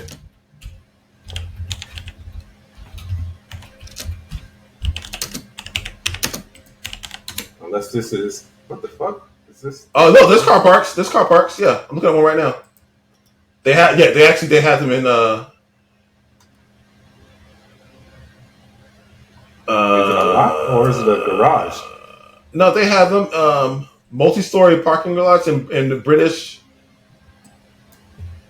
Though they have them in Colony, so is they in actually UK? Yeah, no, there is the central parking management. They have a system for parking. I don't know. I ain't getting into this. All right. The point is, I don't think he was cheating him. Within the context of the story, I think he really meant to make money off of this venture with that guy, but he was also banking his wife. That's what the thing was with that. Okay. So Winston is played by Colin Woodell, who some people might know from. Oh, he was on Masters of Sex. That's where I know him from. He was on The Flight Attendant with Kaylee Cuoco. He was in the Netflix original film XOXO. He was also in the originals, and he was on the Purge series on USA. Oh. And surprisingly, he is doing a very convincing accent. Because he is American, while Ian McShane is, of course, English. And it's ironic because the guy who's playing his brother, Frankie, is British. And he's doing an American accent. He didn't sound at all. That's some good acting right there. It's like they flipped the script on both of them. It's like, wait, what?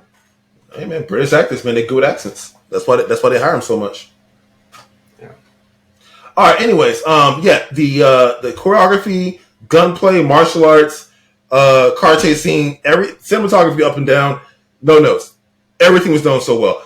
Like the stairwell scene in the beginning of the episode, great. Yeah. The stairwell scene at the beginning of the episode, also great. I mean, I'm sorry. At the end of the episode was also great. I was going to say, yeah, I know. And the car chase scene, fire, so good. Yeah, I mean, that stairway scene, it gave me John Wick 1 vibes, just no bulletproof tuxedo. Oh, they were talking about that. Like they dropped the bullet. Like the technology isn't there yet. They're developing it as this episode is progressing. So that's dope. And I like it also square ones all the characters. So like you're not gonna have that. You're not gonna have that grandiose nonsense that the movies have, but you still have the kooky characters like the twins. Oh boy, Hansel and Gretel. Yeah, I can't wait to see them do. I can't wait to see what they do. Oh my god! So they have the vibe of John Wick, but just in a more toned down sense. So great, love it, awesome, and also I can't wait to see. Crap, what's Jessica Lange and her brother, Lou and her brother, and then their buddy. But I can't wait to see when they come in and see what they do. Their characters look cool. Yeah, and Yen was about that smoke. She was like, "Nah, you said we was gonna stay and fight." Yo, Yen is so cool. He was like, "Bitch, if we don't leave." Yo, Yen, that lady. Yo, we should all have somebody. You know, like that lady is ride or die. Like, yo, get you a Yen for real. Like your brother led him to is like, yo, she killed the guy that first off the guy that knew them since they were kids. After that he sold them out, but he did, and then she just murked cuz like that. 3 moves, bam, bam, bam, done. I'm like, damn, so cool. Yeah, and she had to burn her out the back of the car. Oh, so cool. Yeah. We already said Mel Gibson was good. I wish we got a little bit. Everybody was good. Yeah, everybody was in their bag for this first episode. But I don't really have anything negative to say. Yeah, no notes, like I said. Because apparently part 2 aired tonight. So it's on Fridays. Yeah, I mean, like I said, I don't really got nothing to say. I think we'll just do an overall rating in 2 weeks when the series is done. Despite the fact that it's a fucking movie, but whatever. It's a miniseries, sir. Okay. What do you call Roots? What do you call Roots? Roots had long episodes. What do you call Roots? Roots. Though I also call that a movie. That's the miniseries. All right, Jackson 5, American Dream. I thought that was just 4 nights of no, those were movies, bro. It was 2 nights of 2 hours. The Temptations. I thought that was just one movie. Bro, you always bring up the Temptations. I never saw the goddamn Temptations. Okay, What the fuck? No, motherfucker. Black Car Revolt.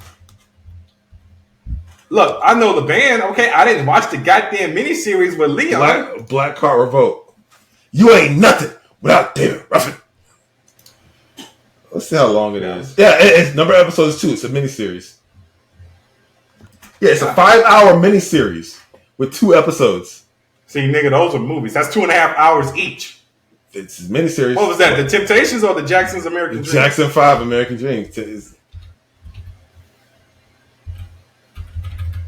Fucking shout out to Jason Weaver playing young Michael Jackson. 300 minutes. Yeah, I just actually watched him on the Shy. He's on there. All right. What do you want to get into next? You want to get into these episodes of Doctor Who? Yes. Okay. All right. So let's start with the 2006 Christmas special. First introduction The of Runaway Donna Bride? Noble. Yep, the Runaway Bride, my dude. How'd you feel about Donna Noble? She initially was a little annoying, but then she grows on you as the episode progresses. Yes.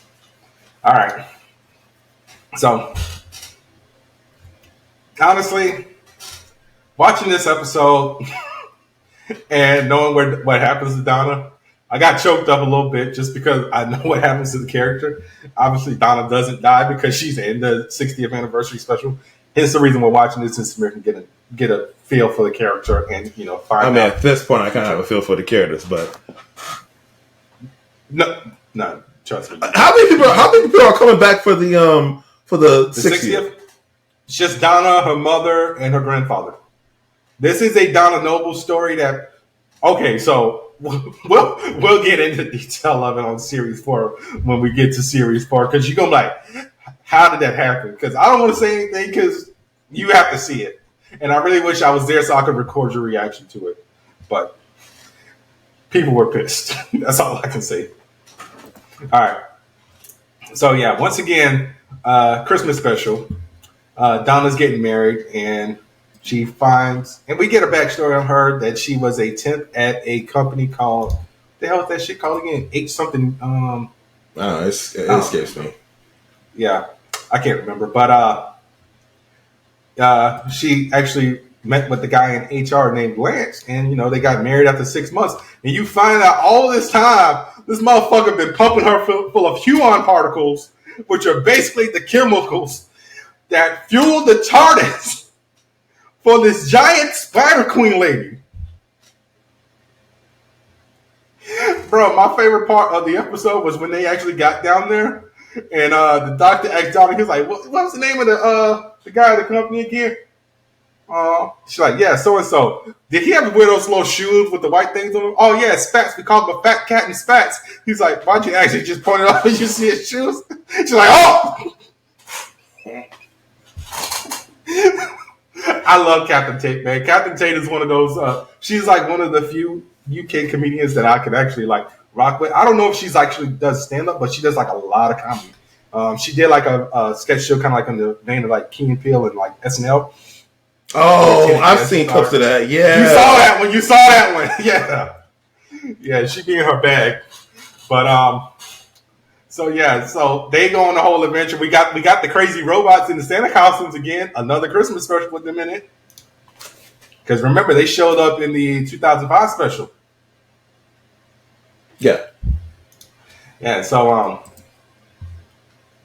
how'd you feel about the Rachnos trying to take over the world?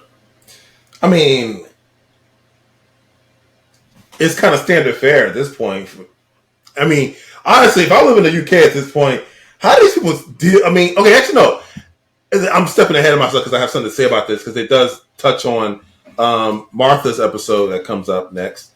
But I'm just wondering how people are coping with all this nonsense that's happening in London, basically.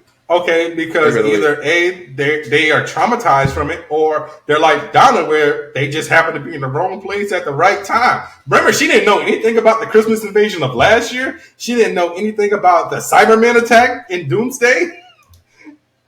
Donna just was like out of it. Remember, she said she went skiing like I think Christmas of 2005. Yeah, when Torchwood blew up the slavers, as Samir loves to call them. Because no one remembers the name of the aliens slavers. now. Because they dead now. Shout out to Torchwood, wiped out a whole goddamn race. They were a race of slavers. All right. So how are your thoughts on this one? And I thought it was a little green because the doctor obviously he's still dealing with the loss of Rose, so he was just basically like, get the fuck out of my TARDIS, more or less. Yeah, he was a dick the whole episode. But yeah, after they saved the day, she invited him in for Christmas dinner, and he was like, "Oh, let me get my coat." Tried to just duck off. How you louder than the TARDIS? Remember, she yelled, "Doctor!" And he was like, "Change your life." All right. I honestly don't have any notes about this episode. It was enjoyable. I don't know. I think watching a lot of these episodes back to back is coloring my perception because it's more about completing them than it is enjoying them in some regards. I will say I do enjoy the large portion of these episodes, this one included. Okay. Let's go ahead and get to Excuse me. All right? Yeah. All right, let's go ahead and get to Smith and Jones. The first appearance of Martha Jones, but the second appearance of Reimaginement. Right. And the first appearance of one of your favorite actresses, Google About the Rock. Yeah, she's Tish. Yeah, Tish Jones. Yes. So yeah, great casting. So Martha's a weird character because going back on the trauma, how traumatized people are from these frequent attacks and encounters with extraterrestrial races. So they touched on the character that got killed in the Cybermen episode. Yes. Yeah, they touched on that. Her cousin. She did. Yeah, she did. Right? It's like, yo. And the doctor didn't even say nothing about that. Like, he saw, like, there's a resemblance there. Right? And he pulled the thing out, the lady was dead. Like, there's a doornail. Yeah, but the thing with the doctor is, like, unless, like you do something to catch his attention, we're all just blurs to him. It's like the same way if you walk down the street, you're not going to pay attention to the person you just walked past unless, like, I mean, I guess, a moment and they step on your shoes. But dang, it's like you was there when girl cousin died. Okay, so besides Freema Agyeman, great, and I'm a huge sucker for Google Macbethra. Love her, she's awesome. The Jadoon, great. June on the moon. Yeah, great. I love the attention to detail of that helmet, the mask. Wonderful, Yeah. love that. That was great. Now you see where a good majority of Doctor Who's budget goes, right? Because it's not the CG. I wish they put more work into their set design because it's great that we got to go to the moon, but I'm just like the attachment to Earth as a whole. We get maybe once in a while we go to some other planet overall, but it's like I wish we would branch out more. You got to remember, man, it's the UK. Everything's flat. They don't really have deserts out there or anything like that. All I'm saying is they could soundstage, build up the set design. I don't know. They could do something. They do that later on. Like I think, like when they started to get a bigger budget. Like I think, like when Matt Smith started to come in, you started to get like the green screen sets and things of that nature. Yeah, that's all I'm asking for. Just saying. Yeah. So man, we went to the moon, and everybody almost died. Yeah. And, we got a blood sucking whatever the fuck her race was. I can't remember. Yeah. Just pull out that straw. Yeah, Miss Finnegan. Yeah, Miss Finnegan. Yeah, that was weird. This was an interesting episode. She needed one of these, man. Yeah, she needed one of these. That shit wasn't sanitary. Because it follows a trend with Doctor Who where it takes something mundane and basically makes it, nefarious or extraordinary. Yeah, like the static electricity, how that played a part in everything. That was pretty cool. Yes. All right. So, how did you feel about the Doctor kissing Martha to basically mask her human DNA with his DNA and vice versa? I mean, this is going to basically start their romantic entanglement, or at least the tension that they're going to have going forward, probably. I mean, yeah, because you're already starting to see it, right? Yeah. And he's not over Rose yet, and nope. I mean, already I'm already gonna like her more than Rose anyway. So it's like I don't know how you're gonna have this problem where she's gonna want to be with him, he doesn't want to be with her because of Rose, and he's not over her yet. And it's like I don't know though. Like, what's the vibe with most Who fans? Like, do they like Martha Jones more than Rose? It's very divisive. Like,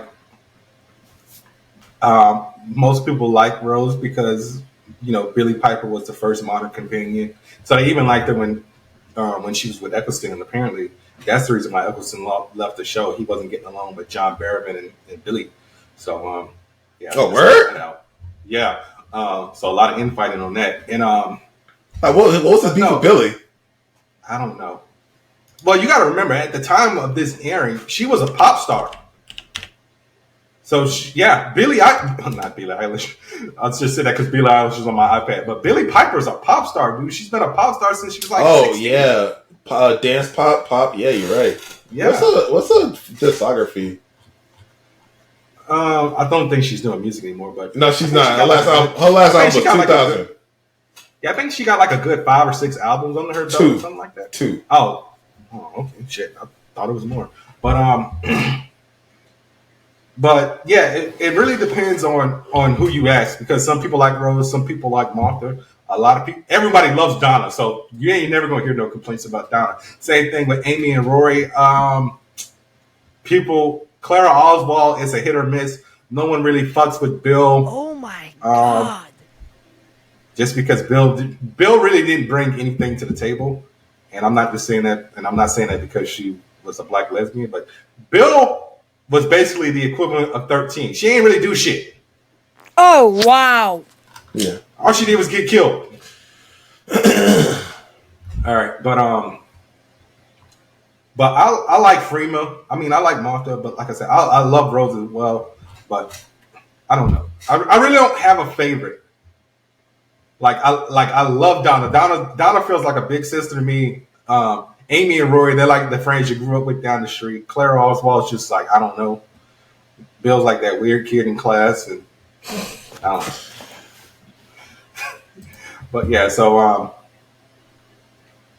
right, let's go to the next episode. The Shakespeare Code. All right. So what are your thoughts on this one? Didn't like it as much as the last one. Yeah, honestly, like I said, didn't have that much to really talk on this one. I like that they kind of, again, they're not in modern day UK, so they went back in time at least. But again, it's still on Earth, so, much the same. Honestly, they're just hopping around history, rubbing elbows with historical figures on Earth. Shakespeare. Yeah, so. All right. So, this episode was actually the first introduction of, well, technically, the first episode with Martha was the first introduction of wibbly wobbly, timey-wimey stuff. Because remember, he went back in time, did the tie thing and everything. But in this episode, Queen Elizabeth I wants all the smoke. And he don't know what he did. Man, F Queen Elizabeth. Talking about my sworn enemy. What? What? All right, so I actually like the Carrier Knights. She did tell them not to come back. No, that was Queen Victoria from Scotland. Oh, yeah. That wasn't Queen Elizabeth. You're right. Different people, man. Yeah, I'm mixing them up. Yeah. at the British Crown. Yeah, but so yeah, I actually like this episode. Like I said, I like the Carrier Knights, and I like that, they kind of incorporated a little bit of actual history in here because that Shakespeare play is a lost play. What's it called? Love Labor's Won. So yeah, I mean, I really wish we would have gotten a little bit more with Shakespeare because, I mean, like I said, we're stopping at Donna's. We're stopping at the end of Tennant's specials before he left, so we won't watch the Van Gogh episode, but that was a good one. So based off of actual like person history. I mean, he had a long run though. Who that? Tennant. He had a long run as a doctor. Not really, because he was there from 6, 7, 8. Took like 2 years off, did the specials, and then that was it. Bro, he had. So he was the doctor for 5 years, but he only had 3 series, and the specials came back like 6, 7, and 8. And there's a 2-year gap for Matt Smith. That's what I'm saying. There's a 2-year gap. No. There's a gap for him with the specials. All right. So Gridlock. We got to see your favorite person again, man. Novice Hayne, cat nurse. Okay. It was great seeing them again. And yeah, we were on New Earth. So again, I like the setting change. It's on Earth still, a Earth of sorts. I like the setting. It's cool. I mean, perpetual gridlock. Never heard of that before, but yeah, pretty awesome. And Martha gets. It gave me Matrix meets Batman Beyond vibes because of the people on the in the alley selling the drugs, like the emotional drugs. It reminded me of the Slappers. Yeah. And the reason why I said the Matrix was because of the giant spacecrafts whose names I can't remember at the moment. But because basically, the Sentinels. No. Yeah. So the crab people in this episode kind of reminded me of the Sentinels. Like they were stuck in that gridlock to stay alive versus, Sentinels using the people to be fed. Because remember, they were harvesting people. But so yeah, you actually got 2 cat people and the thing that makes me mad about this episode, because I rewatched it last night. Bran and his wife. So the babies just look like regular kittens. Y'all can't make no animatronic cat and human hybrid babies. Maybe maybe the genes are just too strong. Maybe. All right. So we actually got to see the face of Bo for the last time, and he told the doctor that he is not alone. So Samir, what do you think that means? I mean, probably means that.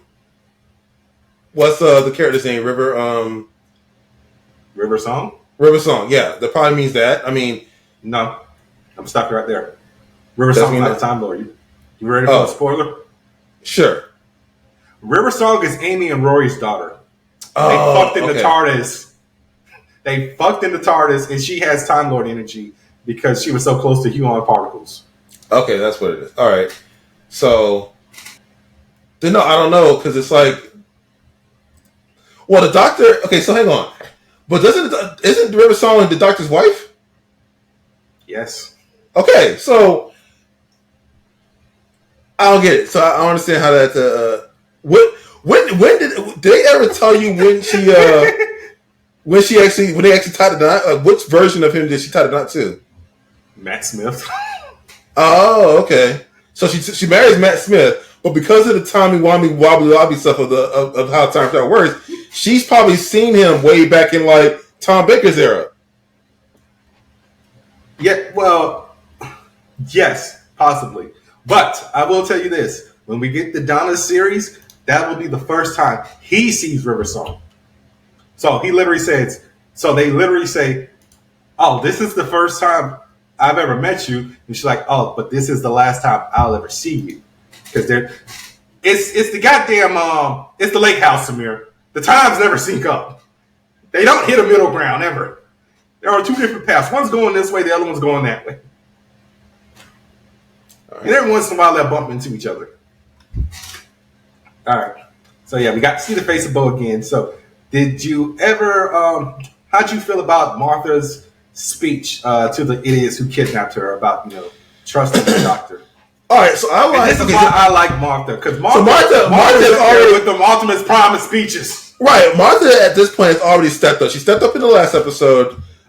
She stepped up in her first appearance. She did a lot. Yeah. Okay, I feel like she's way less passive than Rose was. It's like Rose was reactionary to everything that the doctor did, and she kind of just went along with them as an accessory. I feel Martha, tends to act on her own and has her own volition. So yeah. I haven't started enjoying her a lot more than Rose Piper. I got nothing against Billie Piper. I like her a lot and a lot of other things she's been in, but I'm lukewarm to her as a companion. Very indifferent. Yeah. So like I said, this is the last time we see the face of Bo. That's it. That's 3 times. So he's gone. He did. Yeah. Power of the city. How'd you feel about all the rich people up in New York being dead? I mean, it's fitting. But yeah, so the doctor saved everyone who was stuck on the gridlock. But man, the face of Bo, man. Yeah. I'm just like, damn. That's it for him, man. That is it for him. All right. But you know who we will see next week? We will see a Dalek. Because some motherfuckers just don't die. Yeah. I mean, at this point, they're going to be a part of it. We're going to see them multiple times in the season. So just buckle up. Oh, and I will tell you who else we'll see in the next episode. Andrew Garfield. Oh. Yeah. Because episodes 4 and 5, they're a 2-parter. But yeah. So let's go ahead and get into episode 7, the penultimate episode. Yeah. A lot happened, actually. Yeah,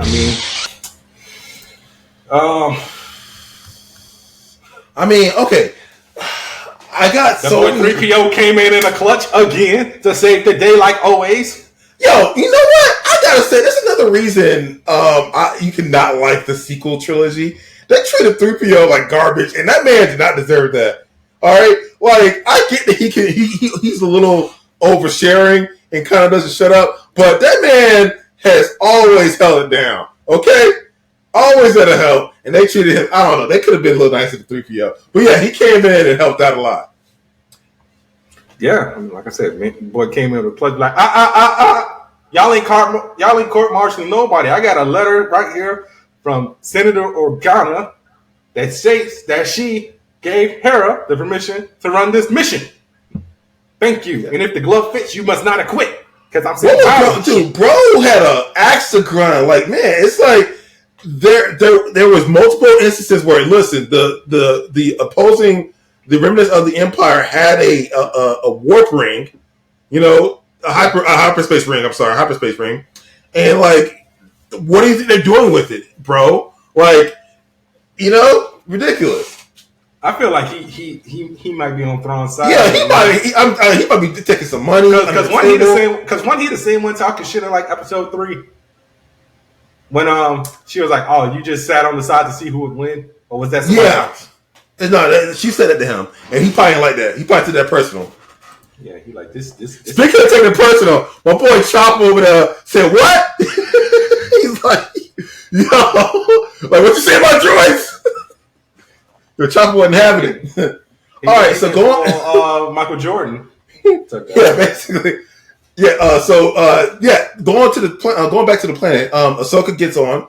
I'm glad to see that there were no Star Whale deaths. Okay, they got out with a minimal damage. And she gets to the planet. She comes in with the sick, just the little landing she came in. I was slick. I like that. And then the fight between. I'm glad Huang didn't fuck it up again. Oh yeah, I mean she was fine. She survived. Ezra didn't want to take his lightsaber back, and he was basically that free-handed. Perfect marketing because of Hasbro Postcon saying, "Oh, this is Hera's lightsaber." Give it back to Ezra once you sell a product. Sabine's lightsaber, you mean? Yeah, that's what I meant. My bad. Yeah, you're right. No, honestly, Ahsoka has a crap ton of lightsabers. If he doesn't get one next episode, I mean, he needs a lightsaber. Bro needs one. I don't know what they're gonna be doing with him. You know, gonna be using the Force, man. Just that's fine, and it's cool that he pretty much beat off. Hey, phrasing. He pretty much beat back Shin Hati like she was nothing, and she couldn't really handle him. So that's great. Couldn't just say rebel because beat back still sounds repel. Defended himself, bested her. But yeah, so it was cool seeing them. It was cool seeing all three of them take out the Empire, the Stormtroopers, the Death Troopers. I think they're called. What are they called? Saying Death Troopers. Yes, you said it last week. Yeah, okay, that's what they call. Yeah. Phelan Stone said, "Fuck y'all, I'm out." Yeah, he got his own thing. He said, "Listen, you got," and he told his apprentice, "You got your own path. I'm gonna give you a little bit of advice here. Go on." I kind of want Ahsoka or Ezra to take her as an apprentice and maybe switch her over to Dark. I think her story isn't done here. I want her to do more. I told you, bro. I told you that when we reviewed the last episode. I was like, bro, remember I said she might switch sides because she's like, oh, we teaming up with more witches. Yeah, she ain't like that. And you can see the conflict on her face in this episode. Yeah, and they see it in her. Like they want to help her. It's like a cute little angry face she got. She's always grinning. It's great. Stop it. All right. You got any more notes? Because, like I said, I don't really have nothing bad to say about this episode. I'm glad you actually get to see the tactical genius that is Thrawn. Keep these motherfuckers busy while we can get this busted ass Star Destroyer up and ready to go. Yes, that was pretty much. Hang on. Yeah, so I like to see that they showed us the dynamic between Sabine and Ezra in full in live action for the first time, which is great. I like the little reunion that they had there. That was cool. Yeah, I didn't like that fact that she was pussyfooting around that shit. So how'd you get here? How do you think? But what do you want to say? Like, I mean, get it out the way. They're already there. What the hell are you gonna say? Get the fuck away from me? I mean, you couldn't. She's not going to go outright. I don't know. She didn't have the time to even come to terms with what she did. All right, her decisions in part may have led to Ahsoka being, but it didn't turn out that way. So that's great. And I don't think Ahsoka's and Thrawn coming back to fucking demolish the galaxy. They can stop him now that they're all together. And I think that she learned a lot about the power of friendship, or that Ahsoka's a badass. It's something that's been bothering me. Not bothering me, but something I couldn't put my finger on, and it was driving me crazy.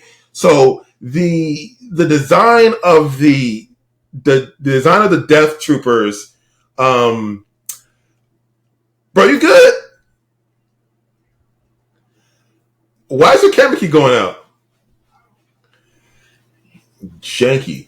So the design of the Death Troopers is giving Kintsugi vibes, which the art of preparing things with gold to make it stronger and more beautiful. And I kind of got those vibes with their armor. Like they have the ribbons on their armor to hide the cracks. Buddy has the cool retroactive face mask on.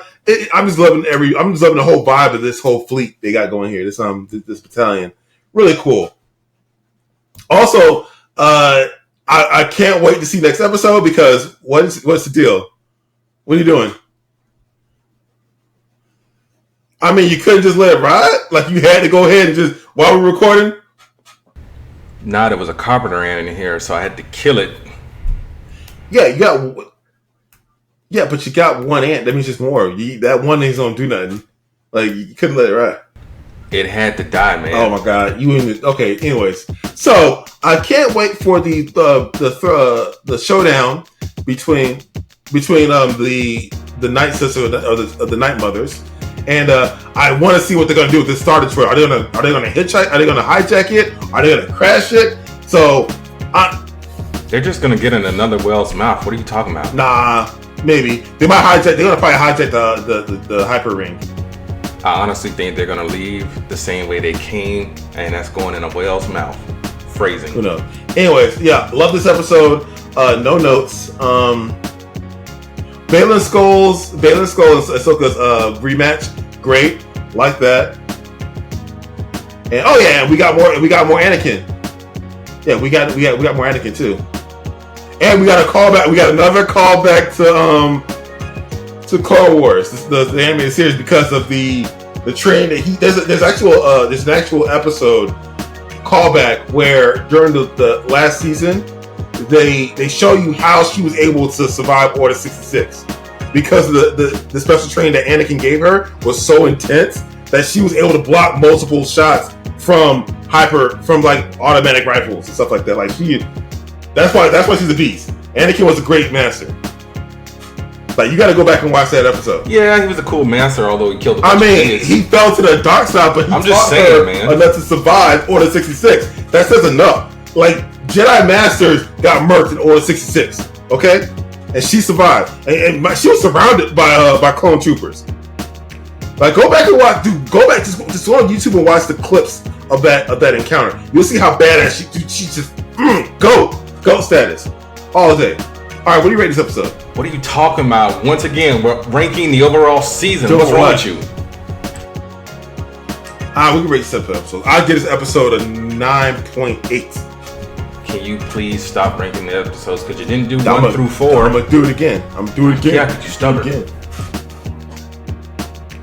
Can't wait. All right, guys. This is Bernard, a.k.a. the Scarlet Spider. And this is Samir, the King in Black. And that was another episode of the Angry Blerds podcast. Yep, coming in just short of 2 hours. So yeah, join us next time. Same Blerd channel, same Blerd network. Be sure to rate, review, subscribe, tell a friend to tell a friend. Check us out on Instagram, Facebook, TikTok, Twitter. Samir, is there anything else I'm missing? No, not really. Hey, so I've been actually watching Star Trek Lower Deck. I've been sleeping on that show. Go watch it. It's amazing. And don't forget the live action crossover that they did with Strange New Worlds this season. Yeah, great. All right, so our good buddy Ryan was actually going down Facebook memory lane, and she said she can't wait to see the Angry Blerds again. So I was like, yo, we record on Friday, so just let me know when you're ready to come on and just, pull up or something. Tell her to go see Aquaman. She can hop in on a review. Yeah, I was thinking either that or the creator, but I'm not sure how she feels about like that movie. Yeah, so excited for that movie. Samir, tell the people bye. Live long and prosper. You won't be. What the fuck are you doing, man? You really need to stop it. It's a reference from Lower Deck.